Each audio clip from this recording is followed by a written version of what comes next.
Nellore rural MLA Kotamreddy Sridhar Reddy రాజకీయ నాయకుడి కన్నా నటుడిగా తన సత్తా చూపించగలరని వ్యంగ్యాస్త్రాలు విసిరారు సిటీ ఎమ్మెల్యే అనిల్ కుమార్. ఆయన ముందు ఎస్వి రంగారావు, కోట శ్రీనివాసరావు బలాదూర్ అన్నారు. పొరపాటున ఆయన రాజకీయాల్లోకి వచ్చారని, లేకపోతే సినీ రంగంలో ఆయన్ను కొట్టేవారు లేరన్నారు. మహానటి సావిత్రి 2 చుక్కలు కన్నీరు కార్చమంటే అన్ని చుక్కలే కార్చేవారని, కోటంరెడ్డి ఒక్క చుక్క కన్నీరు కార్చమన్నా అక్కడితోనే సరిపెట్టగల మహాసమర్థుడని అన్నారు. ఆనాడు ఆనం వివేకాకు తానేమీ ద్రోహం చేయలేదని, కాంగ్రెస్ పార్టీ ఆనం వివేకాది కాదని చెప్పాడు. కాంగ్రెస్ది వీడి తనతో పాటు కోటంరెడ్డి కూడా బయటకు వచ్చారు కదా అని ప్రశ్నించారు. ఆడియో క్లిప్ పూర్తిగా బయట పెట్టాలన్న తన సవాల్కి కోటంరెడ్డి సమాధానం ఏంటని అడిగారు. రాజీనామా సవాల్పై కూడా ఆయన స్పందించలేదని చెప్పారు.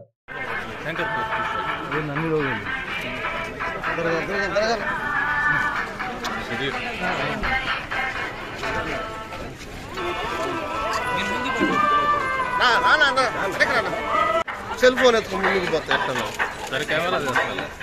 తెచ్చుకోనా. సో దాంట్లో నువ్వు కూడా ఉన్నావు. సో దానికి సంబంధించి ఇంతకన్నా స్పష్టత నాతో కలిసి ఆ రోజు ప్రయాణం చేసిన వ్యక్తివి. నేనేదో వివేకానంద రెడ్డి, నేను ఈ రోజుకు కూడా వివేకానంద రెడ్డి ఇంటి మీదకి దాడికి పోయిన సంఘటన ఎక్కడా లేదు. ఏడైనా ఉందా? లేదు. రెండోది, ఆ రోజు కాంగ్రెస్ పార్టీలో కీలక పాత్ర పోషిస్తున్న వివేకానంద రెడ్డికి సంబంధించి ఆయన చనిపోయేటప్పటికి కూడా ఎంతమందికి అనిల్తో పొరమని చెప్పాడో అందరికీ కూడా తెలుసు.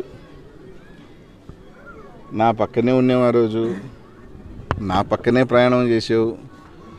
సో ఇవన్నీ కూడా ప్రజలకు తెలుసు, తర్వాత ఎన్నికలు అన్నీ కూడా తెలుసు. కాబట్టి లక్షల మంది వెళ్ళారబ్బా ఆ రోజు ఒక పార్టీ నుంచి. అందరూ నాకు ఇచ్చిన కాంగ్రెస్ పార్టీ కదా, వివేకానంద రెడ్డి పార్టీ గుర్తుందే, హస్తమే కదా ఆయనకైనా ఆ రోజు హస్తమే కదా.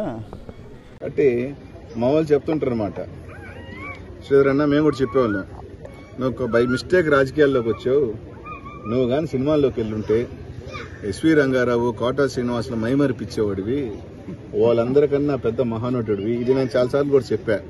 మహానటి సినిమాలో నాగిరెడ్డి గాంధీ సావిత్రిని అమ్మ 2 బొట్లు కన్నీళ్ళే కార్చు అంటే మన శ్రీధరానికి ఒక్కటి కార్చమన్న కరెక్ట్గా ఒకటే కార్చగల సమర్థుడు, అంత మహానటుడు శ్రీధరన్న. నేను ఒకసారి కాబట్టి దాన్ని ఏదో సింపతిగా ఈరోజు దాన్ని తీసుకొచ్చి అబ్బో నా తమ్ముడు ఇలా అన్నాడు నా బిడ్డల్ని, నీ బిడ్డల్ని ఎక్కడా అనలేదబ్బా.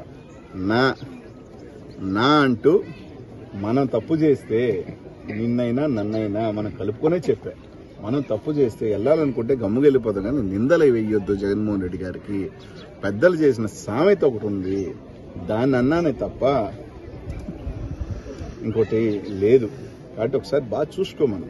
కాబట్టి ఈ భావోద్వేగమైన ఇవన్నీ నటనలు అందరం చూసేసాం. మనంతా ఒకే స్కూళ్ళు, అర్థమైందా? నేను ముద్దబ్బా అని చెప్తున్నా. నేను ఏదో 2 చెప్పా. ఆ 51 సెకండ్స్ ఏముందయ్యా అది ఇవ్వమన్నా, లేదు నువ్వు చెప్పిన దానికి నేనేమన్నా మనం పోయి ఇచ్చుకుందాం రాజీనామాలు, వాటికి ఏదైనా చెప్పు, అంతేగాని నువ్వు అప్పుడు మనం చేశాను నేను కదబ్బా, నాతో పాటు 70 లక్షల మంది కాంగ్రెస్ పార్టీ కార్యకర్తలు జగన్మోహన్ రెడ్డి గారితో ఏదో నేను అన్నాను, ఆయన బిడ్డలేదో ఇదే పోలని అన్నాను. నా బిడ్డలను చూడు, నాకు సంస్కారం ఉంది. ఒక సామెత ఉంటుంది మామూలుగా, పెద్దలు చెప్పే సామెత, ఇది నేను చెప్పేది కాదు. మనం చేసే పాపాలు బిడ్డలు తగులుతాయి అని అంటుంటారు. దాని ఉద్దేశంలో దీంట్లో కూడా మీరు చదివితే నీ కాదు వినాలంటే వినండి, ఆయనకి వినిపించకపోతే మళ్ళీ ఇస్తా. జీవితంలో మళ్ళీ చెప్తున్నా, మేమిద్దరం ఎప్పుడు కూడా ఆ భగవంతుడు కూడా క్షమించడు. అది జగన్మోహన్ రెడ్డిని మేము కానీ మోసం చేస్తే నాకు కాదు నా బిడ్డలు కూడా అంటే నాకు మయం చేస్తే, ఎందుకంటే ఆయన మాకు చేసిన ఇది, ఎందుకంటే మమ్మల్ని ఎప్పుడు ఏమనేది కాదు, మా మీద ఎంతో మంది ఎన్నోసార్లు చాలా పెద్ద వాళ్ళు పోయి, అర్థమైందా, మా మీద ఎన్ని రకాల కంప్లైంట్లు వేసినా మాకు చేసిన సహాయానికి, ఆయన మాకు చేసిన స్థాయికి నేనైనా మోసం చేస్తే నా బిడ్డలు తగులుతుంది, మనకు ఆ ఇది వద్దు అని చెప్పా. దాన్ని ఏదో నేను ఆయన బిడ్డల్ని అన్నట్టు, ఆయన బిడ్డలు అన్యాయం అయిపోవాలన్నట్టు మాట్లాడటం ఎంతవరకు సబబు? ఒక ఉదాహరణకి పెద్దలు, ఎందుకంటే ఈ 12 సంవత్సరాలలో ఇద్దరం కలిసి రాజకీయాలు చేసాం, రాజకీయ ఎత్తుగడలు వేసాం, చిన్న చిన్న రాజకీయ కుట్రలు ఉంటాయి, రాజకీయ కుట్రలు కలిసి చేసాం.